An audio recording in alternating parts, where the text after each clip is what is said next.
Shinsuke accidentally came into possession of a mysterious and eerie Hell Codex, a book capable of summoning supernatural powers to punish unrepentant evildoers.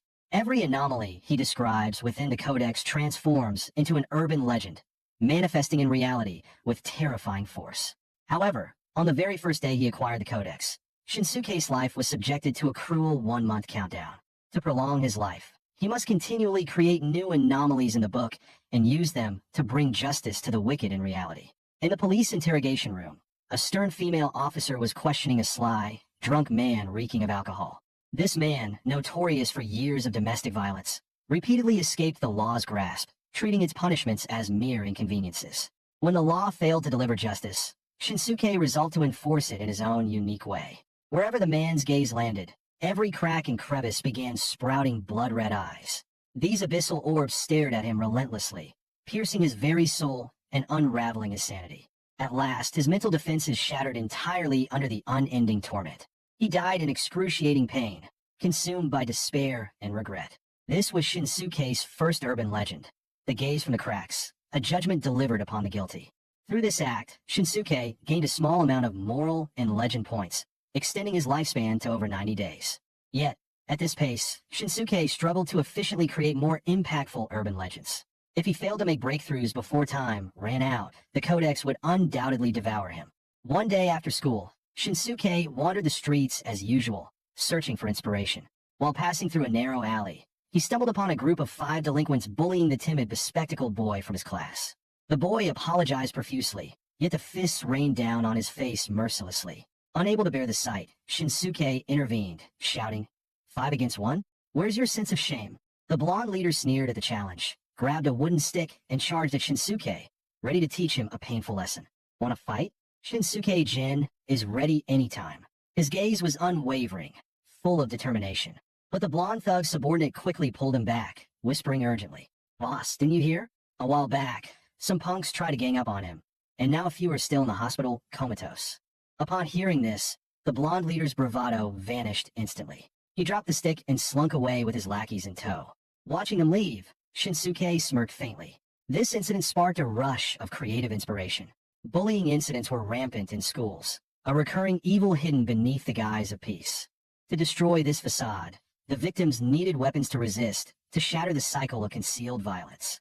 Shinsuke sat down, penning his ideas into the Hell Codex. At midnight, a website called Hell Correspondence will appear. Enter the name of the person you resent, and a girl from the underworld will meet you. In exchange for a price, she will rid you of the evildoer in your life. Somewhere in a school warehouse, the sound of a slap echoed harshly as it landed on a girl's cheek. A group of delinquents surrounded a plain-looking girl, mocking her appearance with cruel insults. No matter how much the girl pleaded or apologized, the slaps kept coming, each more merciless than the last. The more desperate she became, the more exhilarated her tormentors grew, feeding on her misery. Reaching her breaking point, the girl slowly pulled a hellflower from her bag, glaring at her assailants with tear-filled hatred. Through clenched teeth, she growled, "I want all of you to rot in hell." As her final tear fell, she tore apart the petals of the hellflower, her fury blazing in her eyes. In an instant, the blonde bully's fingers twisted grotesquely, her face decayed rapidly, and her spine snapped one segment at a time. Ultimately, the tormentors were reduced to withered corpses, consumed by unimaginable agony as they plunged into the depths of hell. This marked the second judgment Shinsuke Jin delivered upon the wicked. Hell Correspondence through the Yomi Maiden. In just 3 days, this eerie urban legend swept across the nation, causing the mysterious deaths of over 800 school bullies and sparking widespread panic. The surge of malicious incidents caught the attention of the special unit, whose high-ranking officer personally apprehended the key suspect, Shi Xiaoying, featured in the videos. On the day in question, 8 perpetrators had died under abnormal circumstances, making the girl the prime suspect. Despite relentless interrogation, Shi Xiaoying remained consumed by fear, refusing to divulge any information about the Yomi Maiden. Seeing no other option, Qingji activated the Eye of Inquiry, diving into the depths of the girl's memories. The memories led to a desperate night when Shi Xiaoying stumbled upon a post about Hell Correspondence on a paranormal forum. Endless bullying, indifferent teachers, and misunderstanding parents. All these crushing forces became the final straw that broke her resolve. Clinging to a sliver of hope, she clicked the send button. A sudden wave of dizziness overwhelmed her, disorienting her completely. When she regained consciousness, she found herself in a twilight realm, surrounded by fields of crimson hellflowers. A woman with an ethereal yet chilling beauty appeared, her voice calm and cold. I am the Yomi Maiden, Yomi AI. Do not be afraid. I will cleanse your life of all nightmares and make those who wronged you pay. She handed Xiaoying a hellflower, her tone resolute. Take this flower. If you pluck its petals, our contract will be sealed. Those you despise will be banished to hell instantly, never to return. However, invoking such a curse will deepen your own karmic burden. Yomi AI added, as the price, your soul will also descend into hell, forever denied salvation. Whether to pluck the petals or not, it's entirely your choice. Through the eye of inquiry, Qingji finally uncovered the buried memory of the hellflower in Xiaoying's heart, a symbol of her vengeance and despair. The hellflower's curse level was exceptionally high, and it had deeply bound itself to the soul. Qingji decided she must personally capture Gulia.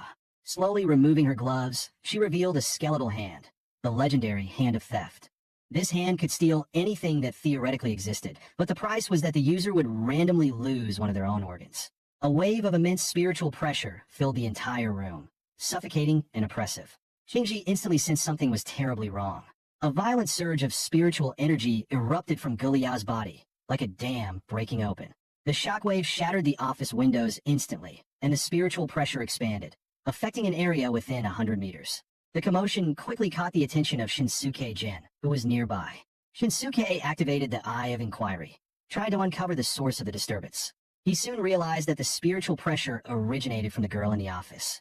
If his memory served him correctly, she was the first person to form a contract with the Yomi Maiden. A few days later, the number of people accessing Hell correspondence surged dramatically. To prevent the misuse of its power, Shinsuke raised the threshold of hatred required to summon the Yomi Maiden. Despite this, hundreds of bullies still met their end within a few days.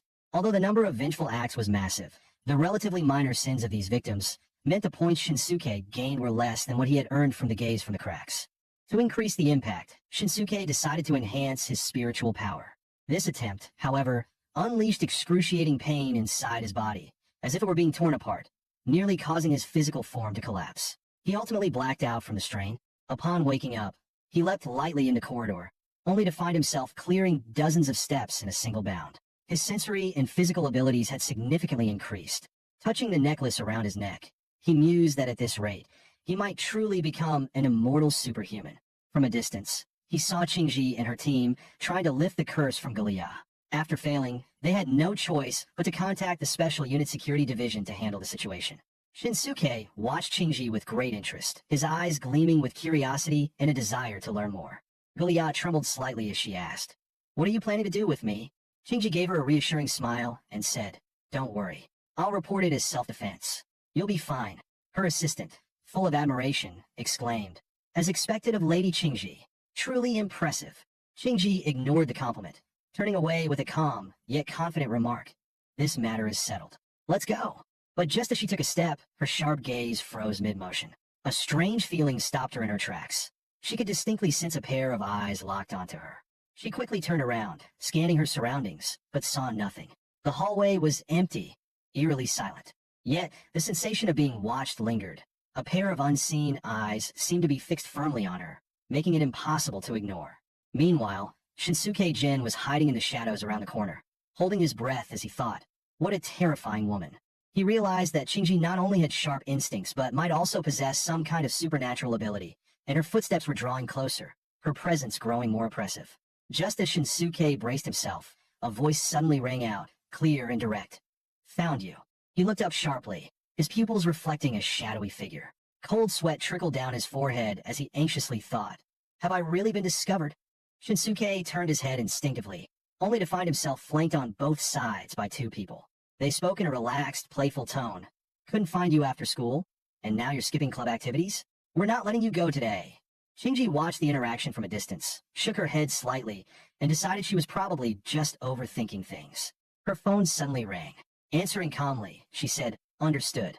I'll head back now." With that, she turned and walked away, her figure fading into the distance.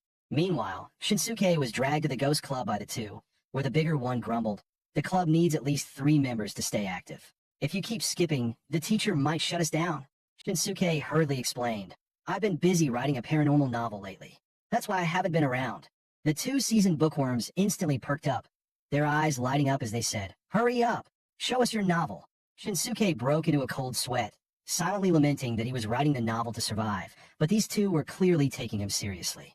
The bigger one pouted and complained, "You don't treat us like real friends, do you?" The other chimed in, "Exactly. We're supposed to share anything cool with each other." Left with no other choice, Shinsuke sighed and relented. "Fine. As soon as I finish, you two will be the first to read it." The two instantly slipped into detective mode, as if channeling Conan, and said, "Writer's block? Let us help you find some inspiration." Shinsuke felt a sense of foreboding as he watched the larger one pounding away on the keyboard, striking a pose he thought was cool.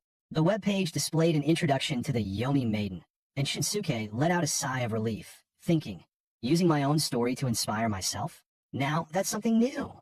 But before he could relax, the webpage suddenly turned into a 404 error. The three noticed that while the webpage was inaccessible, pop-up ads shouting 1 strike, 999 damage were still running. The phone signal was full, but other websites were also inaccessible. Shinsuke frowned and thought, looks like that woman has started her operation. He speculated, is blocking websites part of their tactics? Could this mean Hell correspondence is being disrupted? Just who are these people? Before he could process further, he hadn't run far when the bespectacled boy from before appeared in front of him again. The blonde thug taunted him. Didn't get enough of a lesson last time? Still running to the teacher. Huh. Spotting Shinsuke, the thug sneered coldly. Oh, it's you again. You're everywhere, aren't you? The bespectacled boy burst into tears of gratitude, sobbing, he saved me last time. He'll save me again, right? However, Shinsuke barely glanced at him before turning away and running even faster. The blonde thug smirked and jeered. You're hoping for his help? Everyone knows Shinsuke Jin only helps people when he feels like it.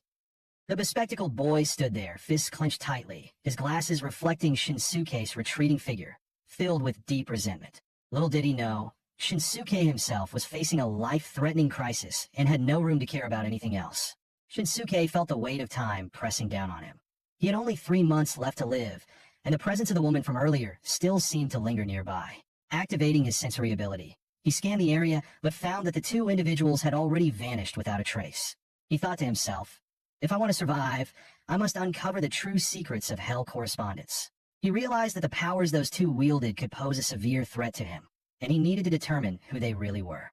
Otherwise, the only fate awaiting me is death, he concluded, his eyes filled with steely resolve. Meanwhile, Qingji had returned to the security division, where her subordinate reported, we've successfully shut down the Yomi Maiden website. Qingji, calm and composed, immediately asked, what about the Hell correspondence website? The subordinate hesitated, then answered awkwardly, we've tried everything, but it's still inaccessible to us. Qingji paused for a moment, deep in thought before stating, it seems the website is protected by some sort of special rule.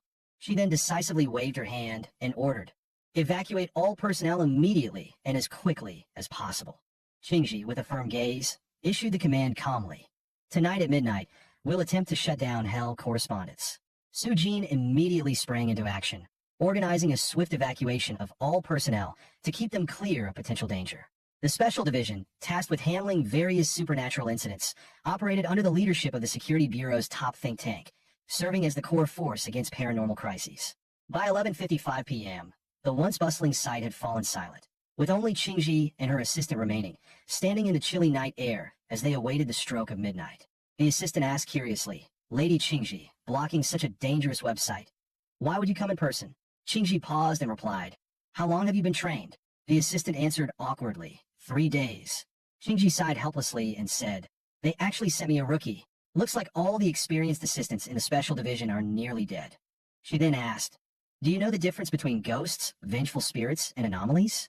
The assistant perked up immediately, enthusiastically replying, ghosts are the spirits of the dead, usually without unresolved grievances. They can be dealt with through exorcism. Vengeful spirits, on the other hand, carry unresolved hatred. If you can defeat them, eliminate them directly. If not, wait for reinforcements strong enough to handle them. As for anomalies, they're far stronger and much more complex. They're nearly impossible to deal with. The assistant added confidently, but surely, the overseer must have a way to defeat anomalies, right? Qingji's lips curled into a faint smile, but her tone was icy. I hate to break it to you, but anomalies are not only unsolvable, they are unkillable. Only anomalies can kill anomalies. Each anomaly has its own unique set of rules. Only by understanding their killing rules can we exploit loopholes and confine them to specific areas for control. Qingji's fingers continued typing on the keyboard without pause as she said coldly, "Do you know why there are fewer and fewer assistants? Because assistants are used to test those rules." The assistant's face turned pale, overwhelmed by terror as they realized they weren't chosen for their competence, but because there was simply no one else. Qingji continued, "This morning it was supposed to be you testing the curse, but you couldn't even locate where the curse was. By now, the clock had struck midnight, and the program on the computer had entered a ready-to-run state." Qingji stood up, stepped aside from her seat, and said coldly, "Now it's your turn to test the waters." Her tone was calm, but merciless. "If you're unfortunate enough to die, we'll make sure your family is taken care of and that they receive generous compensation." The assistant stared at the button in front of them, swallowing nervously as their trembling finger hovered over the keyboard. Qingji adjusted her glasses, her voice devoid of emotion. "You still have a chance to back out. Resign voluntarily." Gathering all their courage, the assistant took a deep breath and finally pressed the enter key. Instantly, the surrounding space distorted, and an eerie presence descended, suffocating and oppressive. A loud crash echoed as debris flew toward the room, but the protective shield activated just in time, blocking all the incoming fragments. As the smoke slowly cleared, the assistant looked at the chaos before them and asked uncertainly, their voice shaking, "Is it over?" The computer in front of them suddenly emitted a continuous buzzing sound, like a forewarning of something ominous. Qingji breathed a sigh of relief and muttered to herself, "It seems this anomaly shouldn't be too troublesome." Before she could finish her sentence, the previously blocked hell communication unexpectedly reopened on its own. A face appeared on the screen, its hollow, black eyes staring straight at them, as if piercing their very souls. Qingji froze, her lips trembling as she murmured, "This is bad. This anomaly can think." She quickly turned around to make a call and said to her assistant, "You're doing well. Remember, rookies need to grow fast." But deep down, she grew increasingly uneasy. Every anomaly discovered so far has been intellectually inferior, and even then, humanity struggles to defeat them. If they gain rationality, how can we possibly fight back? I hope I'm wrong. Elsewhere, a red-haired young man was playing a game. He lazily answered the phone. "Yo, Qingji, big sis? Huh, investigating the Yomi girl? My sister's eyeball case isn't even resolved yet. Why don't you take a look at this photo and give me your opinion?" His tone was casual, completely disregarding Qingji's displeasure. Then he added, "Oh, by the way, over 200 people have seen the photo and died. Mental breakdowns across the board." Qingji was speechless, scolding him. "Hong Yin, you're asking me to look at something that kills people?" Hong Yin laughed carelessly. "What's the big deal? You can't die anyway." He continued, "How about this, we cooperate? You help me, I help you. If we slip up and die, at least we'll have company." Qingji sneered, "Fine, but you help me first. Things on my end are getting serious." With that, she hung up decisively, thinking to herself, "Trying to set a trap for me? Let's see if you can dig a hole deeper than mine." Meanwhile, Motoji Jinji was anxiously waiting at home, his agitation growing by the minute. He thought, if hell communication is shut down, no matter how many other stories I write, the outcome will be the same. Flipping open his notebook, he muttered, "I'll know the result by midnight." He couldn't help but marvel. I never imagined there were organizations like the Special Division in this world. As the clock struck midnight, the notebook displayed the name of his assistant, Qi Xiaoying, with the words "hell communication shut down failed." Motoji exhaled deeply, feeling a fleeting sense of relief. At least for now, he was safe. He immediately began hammering away at his keyboard, trying to dig up any information on the Special Division. Yet no matter how hard he searched, there was nothing to be found, as if the organization didn't exist at all. He slowly stood up from his chair, his mind racing with thoughts. Stories are merely external forces. Only by enhancing my spiritual energy can I remain unshaken by unexpected changes. Sitting cross-legged, he took a deep breath and began pushing his spiritual energy to its limits. The last time he raised his energy to 9, his body was pushed to the brink, but now he had no other choice. Resolutely, he tapped the plus sign next to the number 9. A torrent of immense energy surged through his body, filling every inch of him with overwhelming power. In the next moment, the energy within him skyrocketed, seemingly on the verge of exceeding his body's capacity. He opened his right hand, feeling the energy condensing in his palm, fierce and unrelenting. His notebook automatically displayed a line of text, "Spiritual energy upgraded, currently at tier 2. To his surprise, the energy exchange ratio had shifted from 1 to 1 to 1 to 100. His power continued to grow, and his soul strengthened at an astonishing pace. He rubbed his neck lightly, noticing that his senses had become several times sharper, able to perceive even faint vibrations in the air. At that moment, his eyes lit up as he sensed something watching him from inside the cabinet. Smiling slightly, he murmured, Is that you, little eye? You're the first anomaly I ever created. My mistake. I completely forgot about you. He approached the cabinet and slowly opened its door. Suddenly, the box inside began to tremble violently, as if the creature within had been startled. A pair of crimson eyes drew closer, peeking through the gap. Then, two small hands shot out and quickly shut the box tight. The box even scooted backward a few inches, as if trying to keep its distance. Genji spoke in the gentlest tone possible. You're my creation, my child. Why so nervous? Sooner or later, we'll have to meet. With a smile, he lifted the box carefully and began opening it slowly. However, as soon as he saw what was inside, his expression changed dramatically. Without hesitation, he kicked the box away and muttered, I must have opened it the wrong way. No sense of ceremony at all. The creature tumbled out, a grotesque mass covered in countless eyes, whimpering pitifully. Mama! Mama! The room fell silent once more. The TV flickered softly, the only other presence in the room being the lonely box on the couch. Suddenly, the TV began playing an episode of Macapaka. The little creature peeked out of the box, its curiosity piqued. Fixated on the screen, it swayed its tentacles in rhythm with the music, becoming more engrossed by the second. At that moment, the enticing aroma of instant noodles wafted into the room. Genji walked in, holding a steaming bowl of noodles, and casually sat in front of the box. Startled, the creature quickly retreated back inside, leaving only its trembling tentacles visible. Genji sighed helplessly. Hiding in that box all the time will suffocate you. Why not come out and stretch a little? A timid voice replied from inside. Mama, Mama. Its tone carried a hint of sobbing, fragile and endearing. Motoji sighed, a faint smile of helplessness on his face. Fine, Mom, it is. I never thought you'd be this shy around strangers. He continued eating his instant noodles, feigning nonchalance. Finally, Little Eye couldn't resist its curiosity and cautiously peeked out of the box. Just as the atmosphere began to settle, his phone on the coffee table suddenly buzzed. Answering it, he heard his friend's voice shouting, Quick, check out the link I just sent you. The voice on the other end excitedly explained that a streamer named Magical Boy Genji Master was live, claiming to have cracked the anomaly rules and was planning to summon the Yomi girl. He even joked that if you're bold enough, even ghost girls will take maternity leave. Motoji chuckled and opened the link with interest. The video showed the streamer standing in front of a computer, gesturing animatedly as he said, Have many of you received hell communication but got no response after entering names? Well, witness the miracle moment. Let me show you what true hacking looks like. He then stood up, growing increasingly excited, and began elaborating. To summon the Yomi girl, you need overwhelming resentment, sheer desperation, and utter hopelessness. At this point, he flashed a bizarre smile at the camera, his exaggerated expression sending chills down the viewers' spines. Meanwhile, Qingji and Hong Yin from the Special Division were also watching the live stream closely. Standing outside Building 4, Unit 404 of Happiness Community, Qingji pressed her walkie-talkie and commanded, Be ready to cut the live stream at any moment. Hong Yin, sipping on a drink, smirked lazily. Resentment? Really? Sounds like nonsense. Qingji nodded solemnly. We've been experimenting for the past few days, but haven't successfully summoned the Yomi girl. It seems the resentment of those prisoners just isn't strong enough. Both of them stood, their gazes fixed on the fourth floor. Qingji muttered, Even if they're ordinary people, they shouldn't be underestimated. She added, Those who can grasp the rules are often far more dangerous than inspectors who only possess spiritual energy. Back in the live stream, the chat was exploding with comments, and the viewer count skyrocketed, catapulting the stream to the top of the zombie rankings. The streamer, however, was sweating profusely. Clearly panicked, he hesitated but eventually succumbed to the audience's pressure. With trembling hands, he pressed the enter key.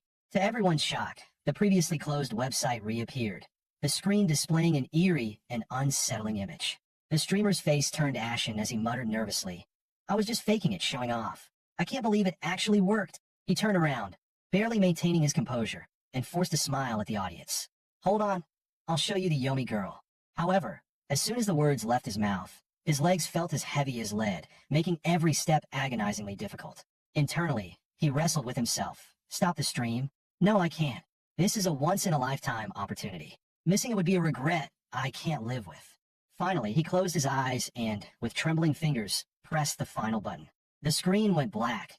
The live stream abruptly cut off, leaving an unsettling silence. Motoji stared at the blank screen, his mind racing. Is that it? Did he really go inside? Flipping open his notebook, he searched desperately for any clues or records.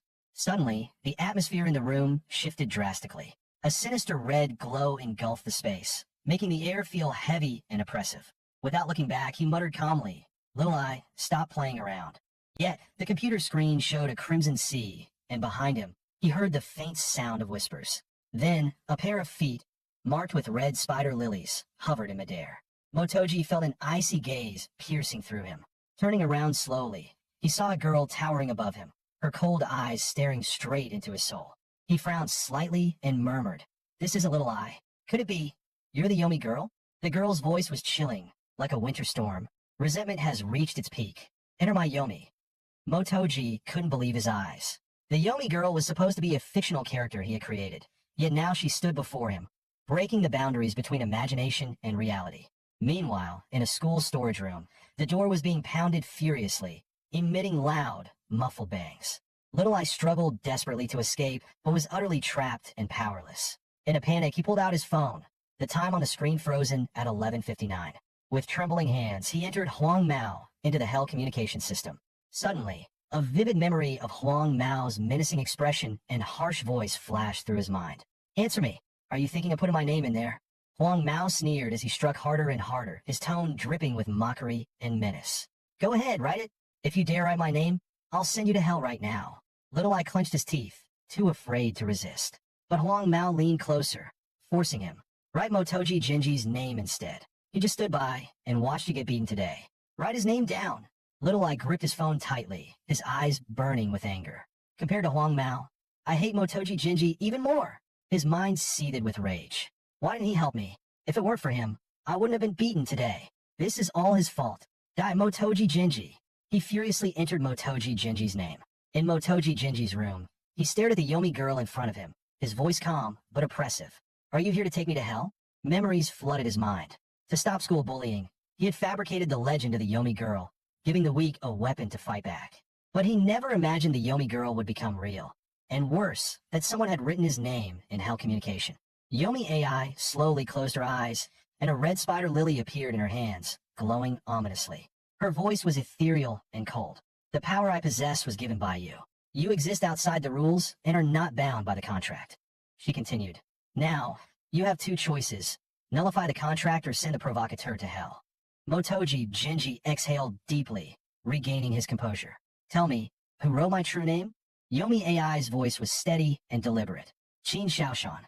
Motoji frowned slightly. "Qin Xiaoshan? Who's that? Do I know him?" He tried to recall, but drew a blank. The name was completely unfamiliar. He realized that once Qin Xiaoshan discovered he was still alive, the Special Division would undoubtedly take swift action. After all, he was the only human to have survived the Yomi girl's curse. His gaze turned icy as he said coldly, "Send him to hell, but before that, I want to meet him." Yomi AI bowed slightly, her long hair flowing as she replied respectfully, "As you wish, master." Elsewhere, Qin Xiaoshan, who had just made his wish, groggily opened his eyes. He found himself in an entirely unfamiliar place, shrouded in darkness, with an oppressive atmosphere thick in the air. Before him stood a lone lantern and a small boat, with a girl standing silently at its bow, her cold gaze fixed on him. Her voice was icy and piercing. "This is Yomi." Qin Xiaoshan stumbled back in terror, his voice trembling. "Why am I here?" Qin Xiaoshan initially thought Motoji Genji would be the one sent to hell, but to his horror, he realized it was himself. Suddenly, a giant ghostly face appeared beside him, staring intently. "So, you're Qin Xiaoshan? Tell me, why do you want Motoji Genji dead?" Qin Xiaoshan stumbled backward, his face pale with fear. I don't want to die. Where's Motoji Genji? Did he write my name too? Is that why I'm here?" Before he could finish, countless vengeful spirits surged from the depths of Yomi, wrapping around his body and suffocating him. Struggling to breathe, Qin Xiaoshan cried out in desperation, "Please!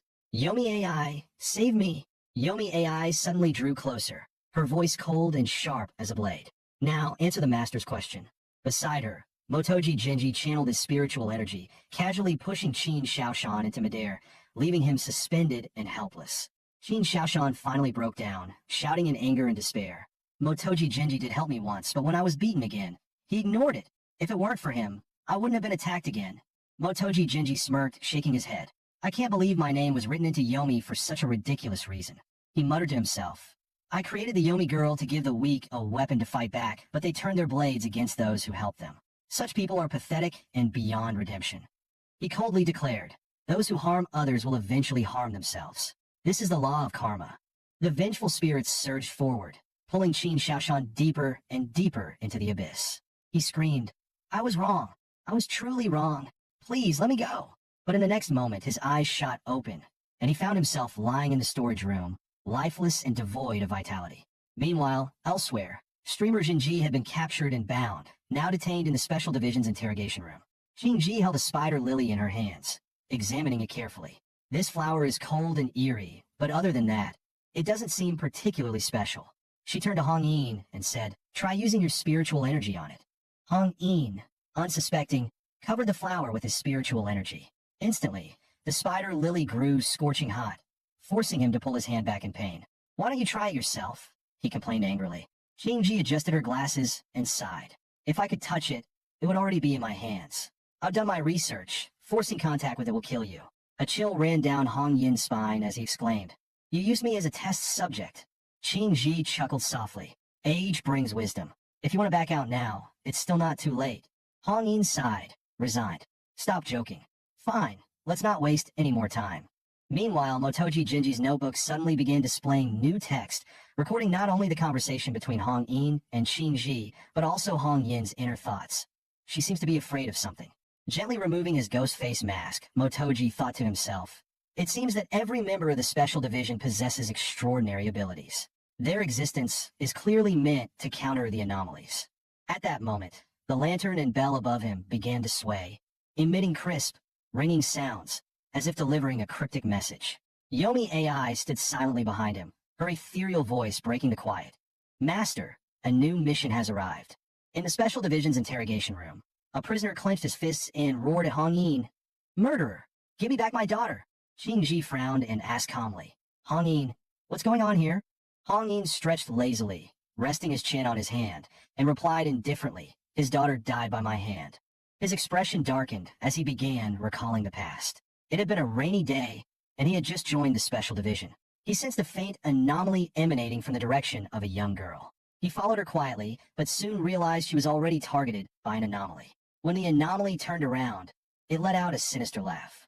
By then, the girl had likely already perished. Without hesitation, Hong Yin struck, eliminating the anomaly in an instant. Before it died, the anomaly let out an eerie laugh and said, "I see now. You're the butcher." The prisoner roared in fury. "My daughter was just walking home from school. How could she die like this? She was innocent." Hong Yin remained unfazed, standing up and stepping closer to the prisoner. With a smirk, he waved his phone in front of him. "This is hell communication. All you have to do is write my name, and I'll go to hell. So, want to give it a try?" The man broke down completely, shouting, "Aren't you supposed to be law enforcement? He admitted to killing her. Why won't you arrest him?" Hong Yin's gaze turned steely as he spoke firmly to the others in the room. "Leave us. The real battle begins now." Out in the hallway, Qi Xiaoying whispered to Qing Ji, "Can we really just let this go?" Qing Ji's tone was icy and indifferent. "This is classified information of the highest order." She elaborated, "The Special Division possesses a sealed item called the Death Archive. As long as you provide the target's true name, date of birth, and photo, you can directly end their life." Qing Ji paused and continued, "Hong Yin and I are just codenames. Our real names are under the highest security clearance. No one except the chief can access them." Qi Xiaoying couldn't suppress her sympathy and murmured, "Even so, does that person in there really deserve to die?" Qing Ji smirked coldly, her voice cutting. "Compassion will only make you die faster." Qing Ji spoke coldly. "Do you know why he was locked up? Just one bout of drinking, and he beat his wife in a critical condition. He's no longer a normal person. Humans are destined to die, and we simply chose the most useful way for him to go." Suddenly, the atmosphere in the interrogation room changed drastically. The entire room was bathed in an eerie red glow. Qing Ji's pupils dilated sharply, and her consciousness was forcefully pulled into the underworld. In her vision, a slender, delicate hand tossed a crimson-red spider lily into the air. The prisoner's wailing soul instantly disintegrated into ash and vanished into the void. A figure stood quietly. It was the underworld girl. Her icy gaze shifted, and in an instant, an overwhelming aura of terror rushed forth. Qing Ji clenched her teeth and quickly shattered the illusion with her void-shattering eyes. Her consciousness snapped back to reality. She gasped for air, her face pale as if she had just escaped from the brink of death. Assistant Qi Xiaoying rushed over, her face full of concern. "Miss Qing Ji, are you all right?" Forcing herself to appear calm, Qing Ji adjusted her glasses and replied faintly, "I'm fine." But at that moment she froze.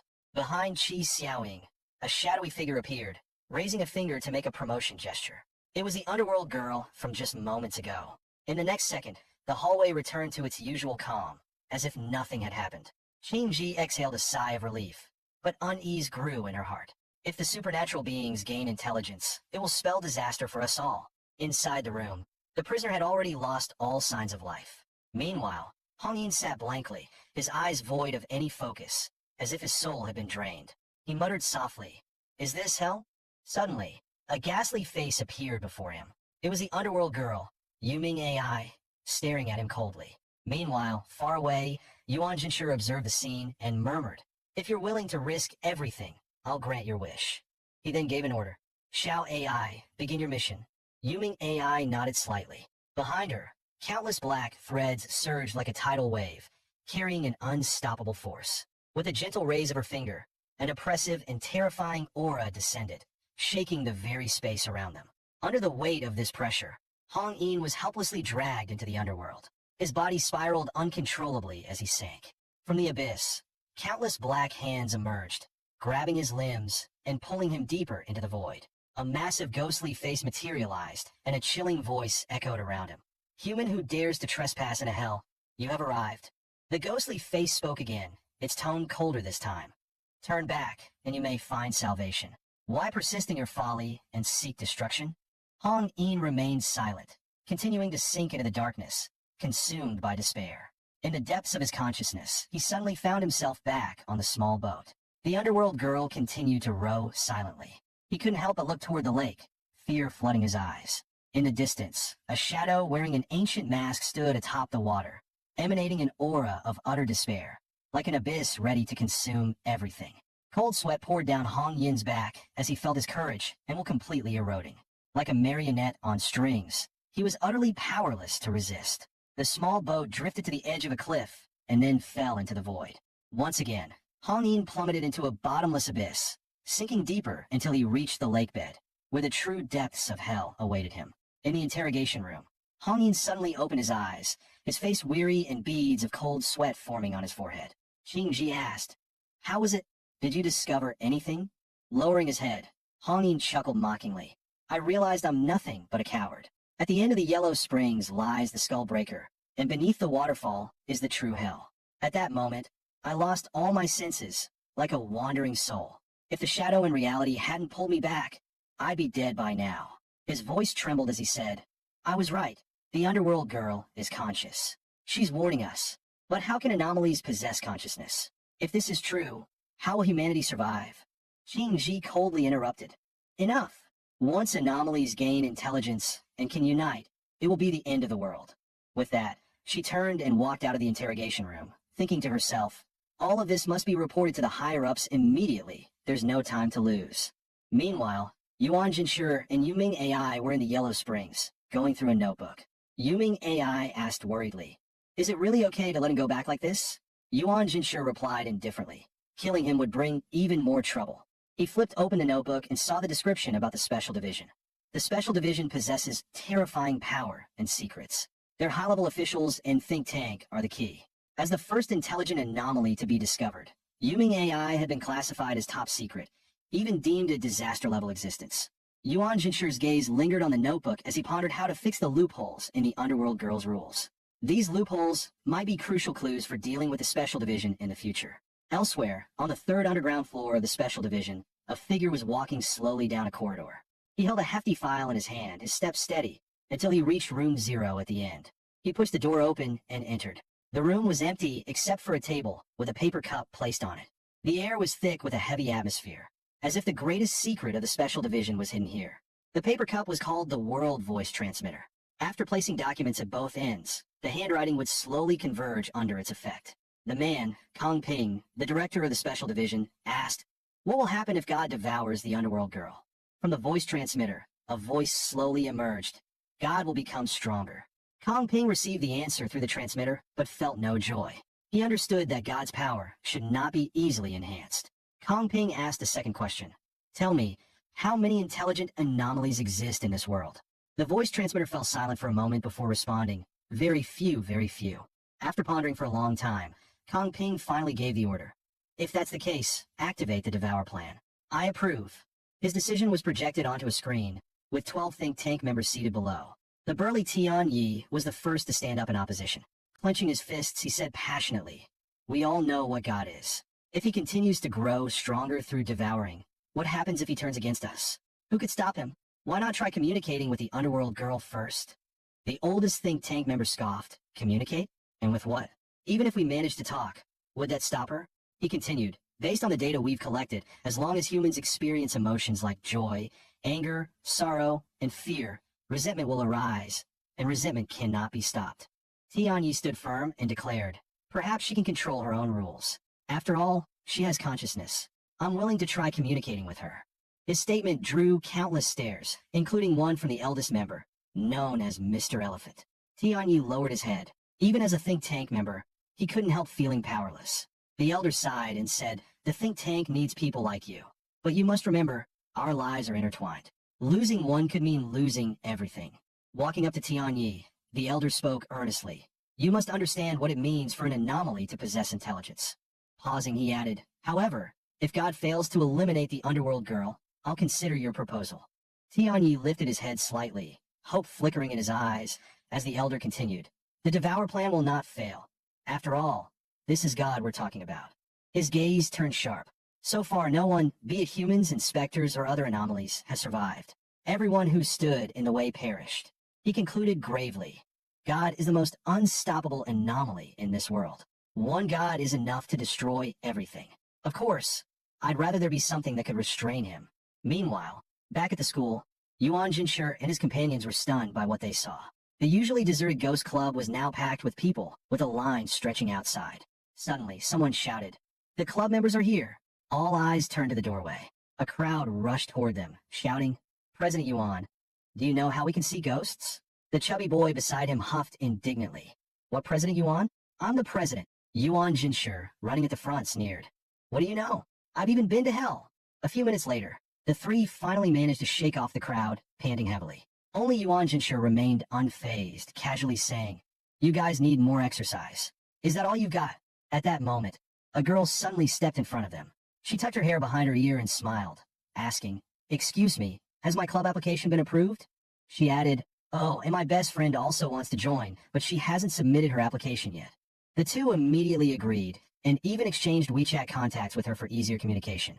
Just then, Yuan Jinshi's necklace began to glow red, flickering ominously. At the same time, faint black smoke started to emanate from the girl's phone, as if signaling something sinister. The notification sound they had just heard turned out to be a message from a group chat.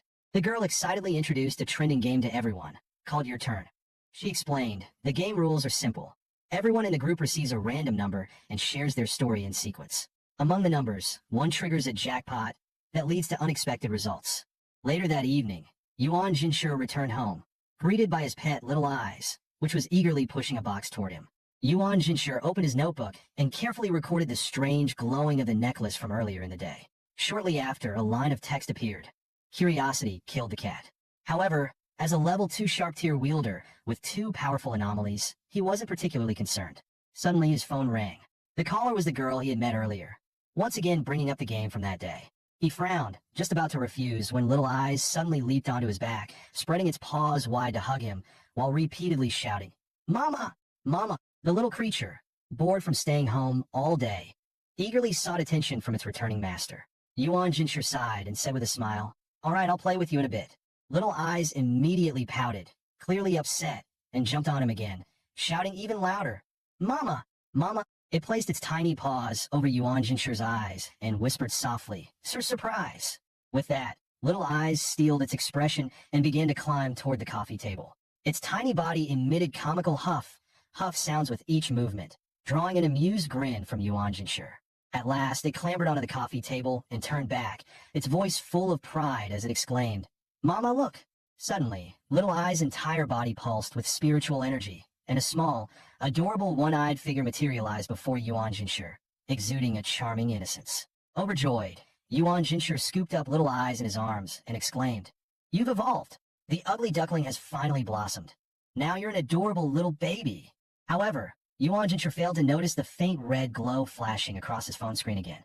The girl's message once more mentioned the eerie game called Your Turn. The next day, the three arrived at an abandoned factory on the outskirts of town as planned. One of his friends even brought flowers, while the girl mentioned she had invited her best friend to join them. The spooky atmosphere didn't deter the chubby boy at all. Instead, it seemed to excite him even more. With a determined look, he said, "God bless me. Tonight's the night I say goodbye to being single." Not long after, a familiar female voice echoed. When the group turned around, they were stunned into silence. A boy and a girl were approaching together, both blushing slightly as they shyly explained, "We're besties, like really close besties." The two single guys were crushed. The chubby one in particular sighed deeply and said, "It's over before it even began." Yuan Jinsher frowned and asked directly, "Your Turn is supposed to be an online game. Why do we have to come here in person?" Doubts filled his mind. This girl has clearly already played the game. Is she still human now? The chubby boy pulled Yuan Jinsher aside and whispered, "Look, those two are totally into each other. Why not play wingman for a bit? Think of it as doing a good deed." The best friend quickly stepped in, saying, "Don't worry, I'll join the game too." The chubby guy got excited instantly, exclaiming, "This is exactly the kind of thrilling game I love. Let's do it." Yuan Jinsher sighed helplessly. "Looks like there's no way out of this now." He thought to himself, "If I back out now, these people might end up as tomorrow's headline news." According to the rules, Your Turn requires players to be in a dark, enclosed room. If there are fewer than 4 players, they must each stand in a corner and share a ghost story. For more than 4 players, each must occupy a floor. Player 1 finds player 2 to tell their story, and so on. Yuan Jinsher glanced at the necklace around his neck, deep in thought. These are the game's rules, but what are the anomalies' rules? The chubby guy used the dim light of his phone to find his way to the second floor, where he located the glasses-wearing player. The latter was so frightened his hair stood on end. Despite his fear, he quickly finished telling his story. Afterward, the glasses-wearing player moved up to the 3rd floor alone to continue the game. Meanwhile, Yuan Jinsher waited on the 5th floor. He had been sitting for a long time, his phone completely out of power, yet no one else had come up. Suddenly, light footsteps echoed from the staircase. Tap, tap, tap. Among the 4 players, only Xi and Hui made such distinctive steps. Yuan Jinsher looked up and called out, "Could you turn on your flashlight? My phone's dead." Without hesitation, Xi and Hui turned on her flashlight, illuminating the stairwell. As she slowly approached, she said, "I'm player 4. It's my turn now." Xi and Hui began softly. "Here's my story. 4 boys and 1 girl were traveling together. Suddenly, it started raining heavily. The boys hurried to avoid the rain, but the girl didn't seem bothered at all. Strangely, while the boys ended up soaked, the girl didn't get wet at all." She paused, leaned in close to Yuan Jinsher, and whispered in a low voice, "Do you know why?" Her voice brushed against his ear as she finished her question. Yuan Jinsher scoffed coldly and replied with a blank expression. "The girl wasn't in a hurry? Of course not, because she was the dead one in the coffin." Xi and Hui laughed, clapping her hands. "As expected of you, Yuan Jinsher. Always so sharp." She continued, "Now it's your turn. You need to head down to the 1st floor and share your ghost story." Yuan Jinsher stood up and walked toward the staircase, completely oblivious to the bloody footprints now marking the steps. According to the game rules, he needed to find the chubby guy on the 1st floor. However, as he descended, he noticed that Xi and Hui wasn't following him. Confused, he asked, "Aren't you coming with me?" Xi and Hui shook her head and replied with a smile, "I'll return to the 4th floor and wait for the next person. After all, we can't break the rules." Yet when Yuan Jinsher reached the 1st floor, the chubby guy was nowhere to be found. Instead, through the window, he spotted 4 people standing outside the building. He froze, staring in disbelief. "Wait, aren't you supposed to be on the 4th floor?" Outside, Xi and Hui was trembling, her voice quivering as she muttered. It was too dark in there, too terrifying. At the same time, the male best friend from the 3rd floor had found Xi and Hui. The two of them stood at the staircase, calling out to Yuan Jinsher on the 5th floor. But no matter how loudly they shouted, there was no response. Overwhelmed by fear, the two decided to leave the building entirely, eventually reuniting with the others outside. Yuan Jinsher stood still, cold sweat dripping down his forehead. A chilling realization struck him.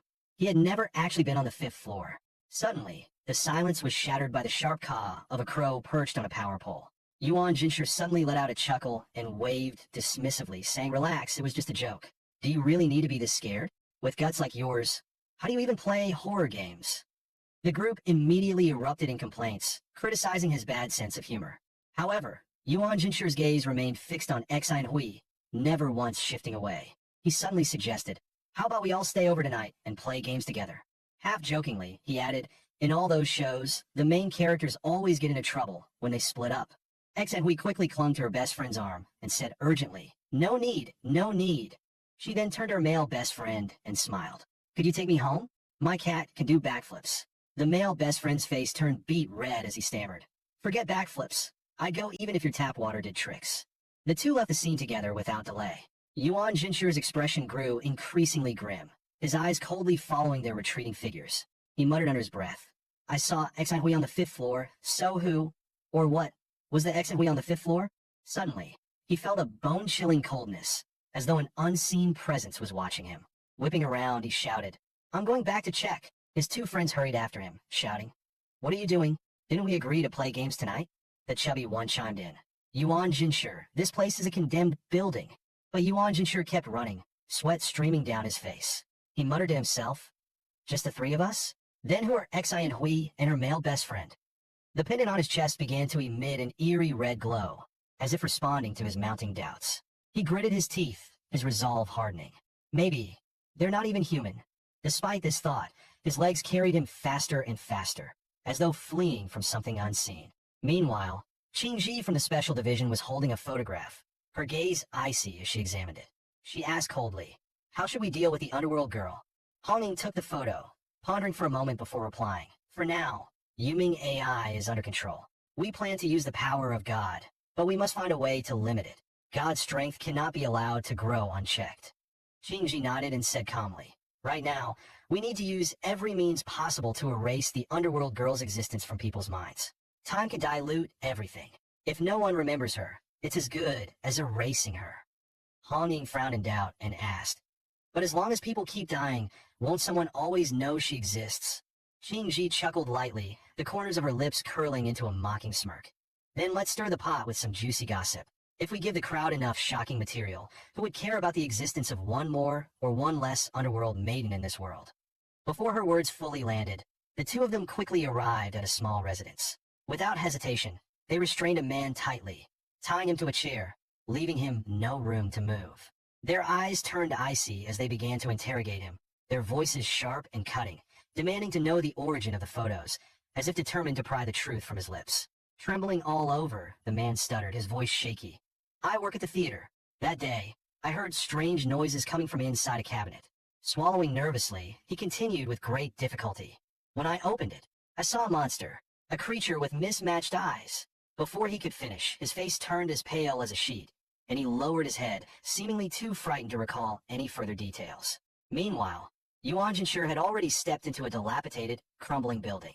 He carefully took out his notebook, attempting to summon a force, but the air remained deathly silent, without the slightest reaction. Suddenly, the sound of hurried footsteps echoed behind him. Tap, tap, tap. Clear and rapid, approaching ever closer. He spun around sharply, his eyes scanning every corner, only to find nothing. The shadows swayed faintly in the dim light, but there was no one in sight. He frowned deeply, refusing to give up, and tried summoning again. This time, a chilling whisper began to creep into his ears. "I want to die. I want to die." The whisper grew increasingly sharp and piercing, like knives stabbing into his brain. He clutched his head in agony, feeling as if his skull was about to split open from the searing pain.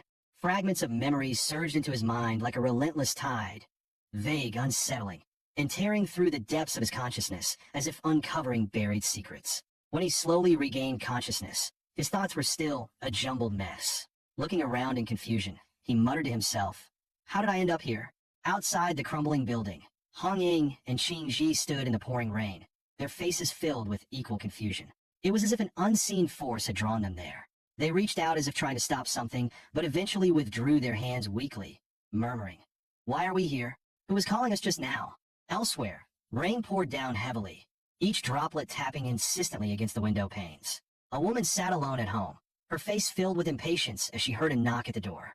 With a frown, she got up reluctantly to answer it. Outside stood Qingji, drenched but composed, accompanied by a man holding a camera.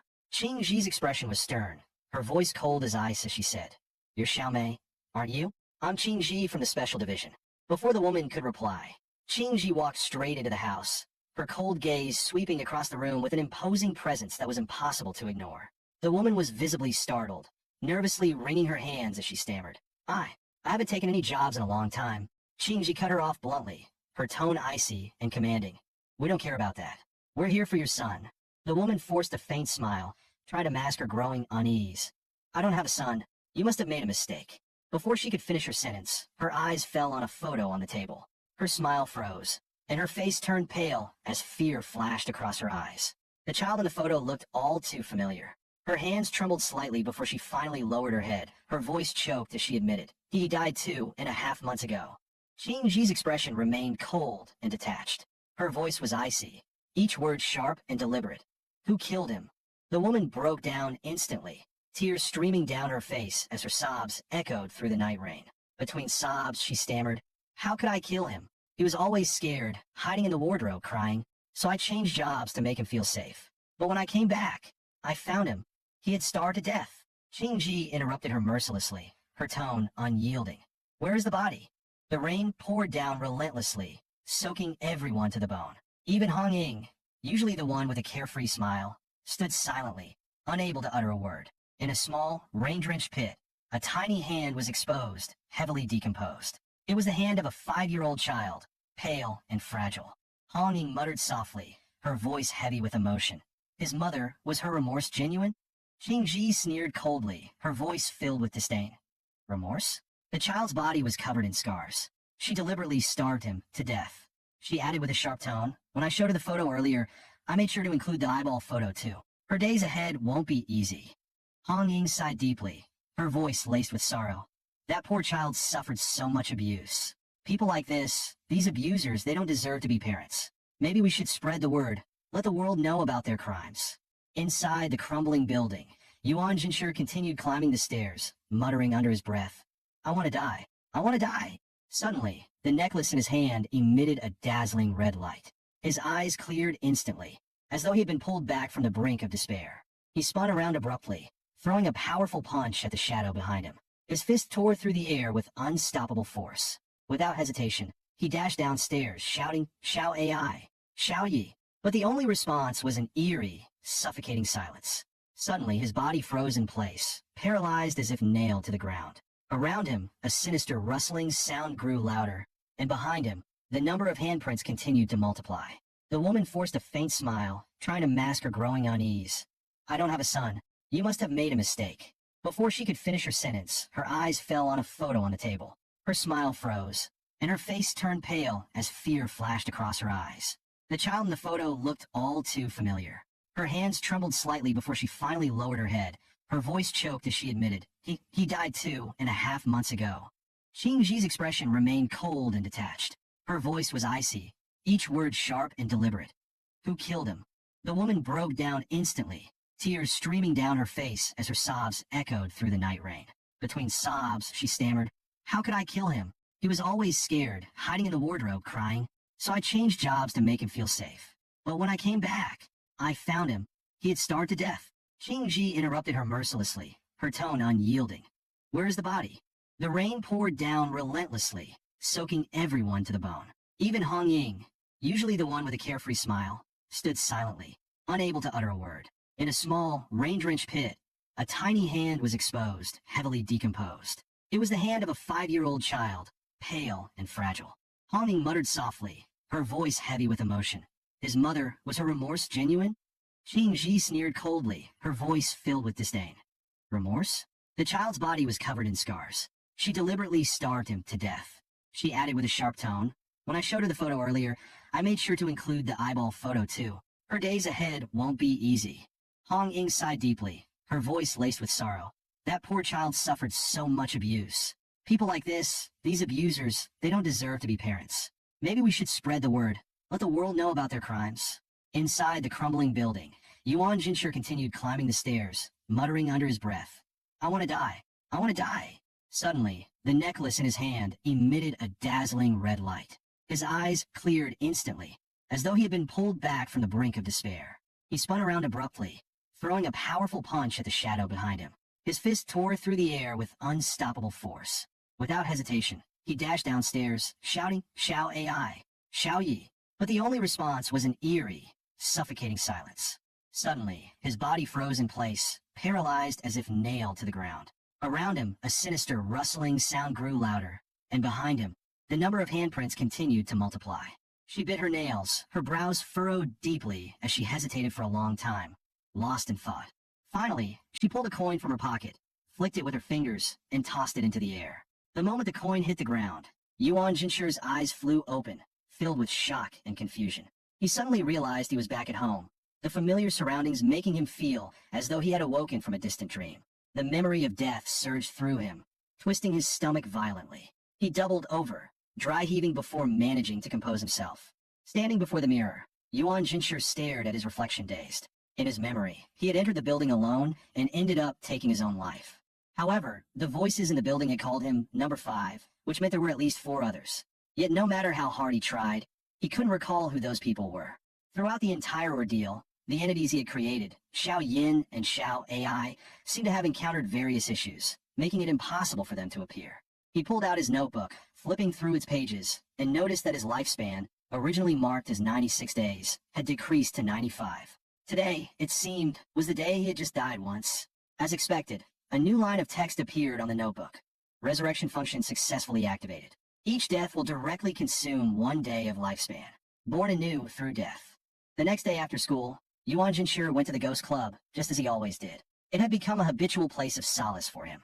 He rubbed his forehead, recalling that in his memory, the Ghost Club had always been empty, with only him there. The decorations and items around the room felt foreign to him, completely unlike his own style. Moreover, any proper club should have at least 3 members to be considered functional. As he was lost in thought, the wardrobe behind him creaked open with a faint sound. A soft beam of light escaped, and a girl peeked her head out, offering a shy smile as she greeted, "Hello, senior."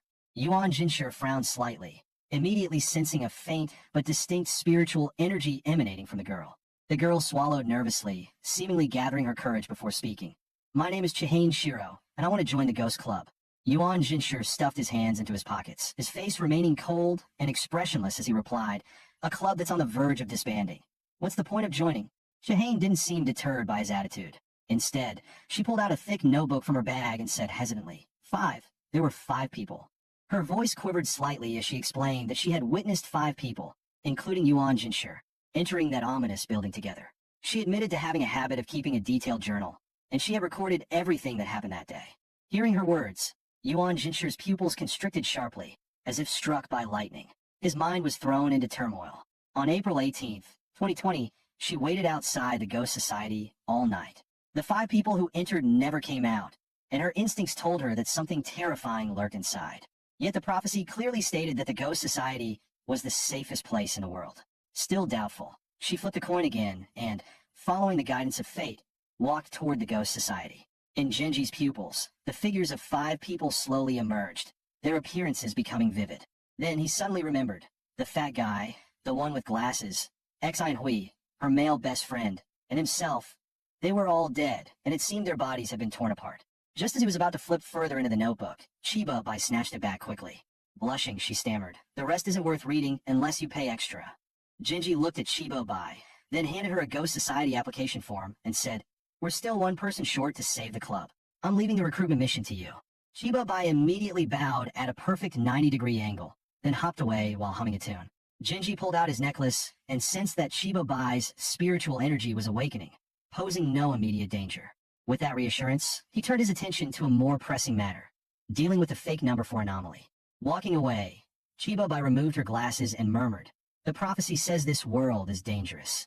Joining the Ghost Society is the only way out." With only Genji remaining in the society, she muttered, "If he meets my standards, I'll stop at nothing to become his girlfriend, or even his wife."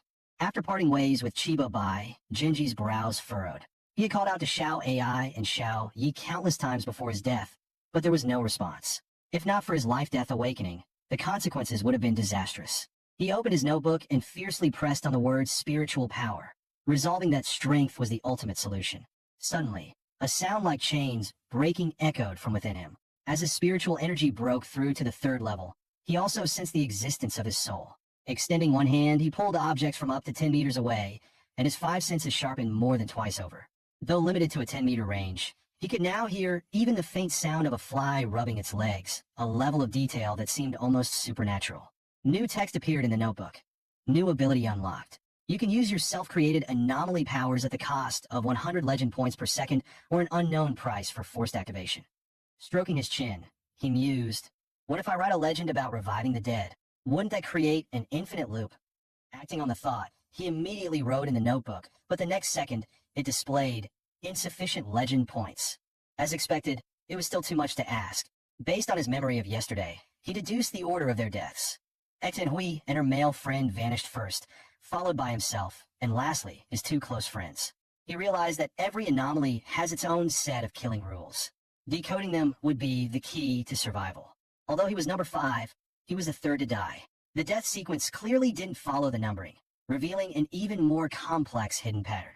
The game was supposed to be online, yet Hui insisted on gathering them at an abandoned building, which was undeniably her domain.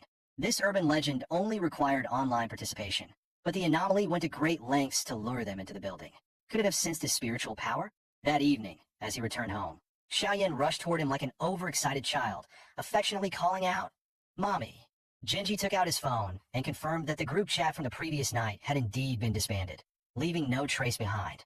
However, he smirked coldly. No matter how cunning the anomaly was, it couldn't anticipate encountering a freak who could revive infinitely. Just then, Xiaoyan snatched his phone away, pouting angrily. Xiaoyan banged on the phone, yelling, "Ever since you picked up that phone, Mommy hasn't paid any attention to me. This is so unfair." Genji paused for a moment, then smiled faintly. Isn't this the perfect team for the game? He summoned Zhao AI and added her to the team without hesitation. Leading the group, he declared, "We're heading somewhere." But when they reached the woods, they found the area completely empty, not a single trace of what they expected. Cold sweat dripped down Genji's back. Even at his third spiritual power stage, he hadn't realized that his memories had been tampered with. If the building never existed in the first place, then the anomaly's power was far beyond imagination. Yamina sniffed the air and slowly said, "There's a faint scent of one of our kind here." She then took Genji's hand calmly and added, "This isn't the right place. Let's go home." The Xiao Yin on his shoulder nodded in agreement, letting out a few soft chirps. Back home, Genji, Yamina, and Xiao Yin began testing the mysterious game filled with ominous energy. He recalled that number 4, Hui, had mentioned the game required at least 3 participants. Xiao AI and Xiao Yin should technically count as people, right? Playing it safe, Xiao AI created the group chat and became number 1, while number 2 was Xiao Yin, who spammed messages wildly to draw attention. As for Genji, he designated himself as number 3, stayed silent, and waited patiently for the prey to come to him. 5 hours passed, yet there was no movement at all. The eerie silence grew heavier with each passing second. Genji propped his chin on his hand, muttering, "Looks like the bait didn't work." Turning to Yamina, he asked with a frown, "There hasn't been any increase in legend points these past 2 days. Is something wrong?" Yamina glanced up from her phone, her expression tense as she replied, "I haven't received any requests in 2 days." She paused, unease flashing in her eyes, and added in a quiet voice, "And I have this nagging feeling that my time is running out." Suddenly, an ominous red glow appeared on the door, drawing their full attention. They held their breaths, staring intently at the strange light. 1 second, 2 seconds, 3 seconds. The knocking abruptly stopped, and the doorknob began to turn on its own. The door creaked open slightly, and a deep, chilling voice echoed, "It's your turn, number 1." The door swung open violently, and the voice repeated, "It's your turn, number 1."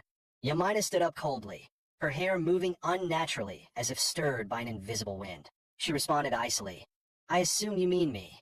Instantly, the room split in two, and 2 powerful auras clashed fiercely, evenly matched in intensity. The Xiao Yin perched on Genji's shoulder let out a shriek, its eyeball veins rapidly expanding as its energy surged several times over.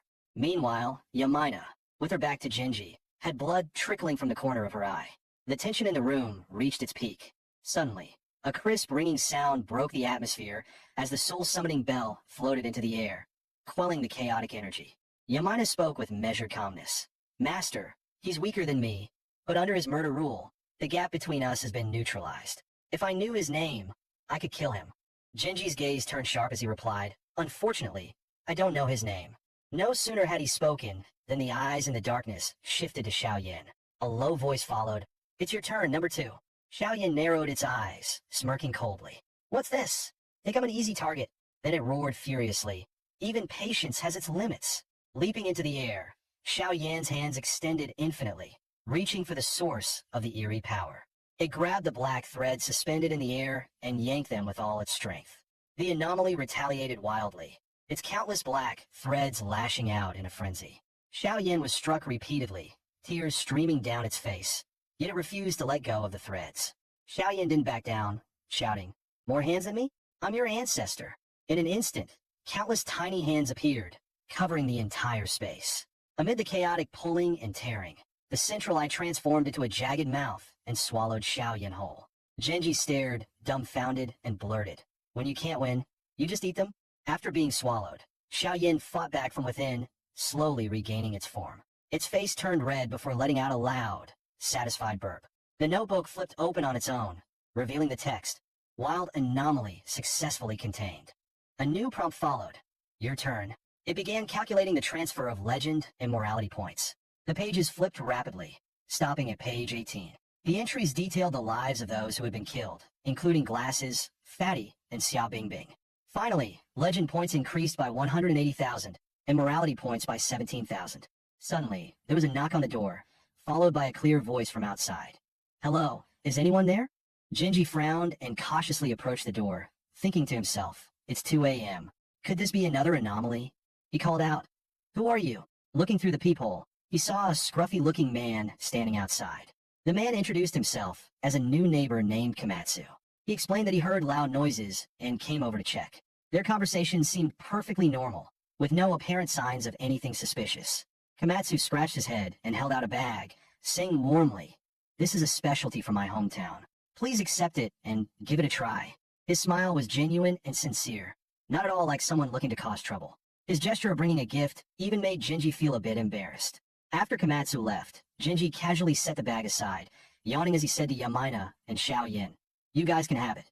Both of them wrinkled their noses in disdain and replied in unison, "Who would eat that stuff?" To their eyes, what seemed like fresh fruit to Genji reeked of a foul, rotting stench. Meanwhile, on the other side of town, Special Division Officer Kiyoshi personally delivered a file on the abandoned infant case to the Public Security Office. The report confirmed that the words of death had been successfully contained, allowing the case to be closed. Kiyoshi turned to leave, but was stopped just before exiting the door by a man calling out to her. The man clutched his forehead, his face contorted in pain, and stammered, "Can I ask you a question?" Kiyoshi turned around, her gaze cold as she scrutinized the man, her expression guarded. After a moment of hesitation, the man carefully asked, "Do I have a child?" Kiyoshi narrowed her eyes slightly and replied icily, "What are you trying to ask, Officer Xia? Whether or not you have a child? Why would you ask me? Strictly speaking, we're not even colleagues." The man froze, his expression stiffening as he clutched his forehead in pain. His voice broke as he stammered, "But every day, I feel like something's wrong with my home. My wife and I clearly don't have any children, yet there's a room in our house that belongs to a boy." At first, he thought he had prepared the room in advance for a future child, but every detail in the room seemed to prove that someone had lived there.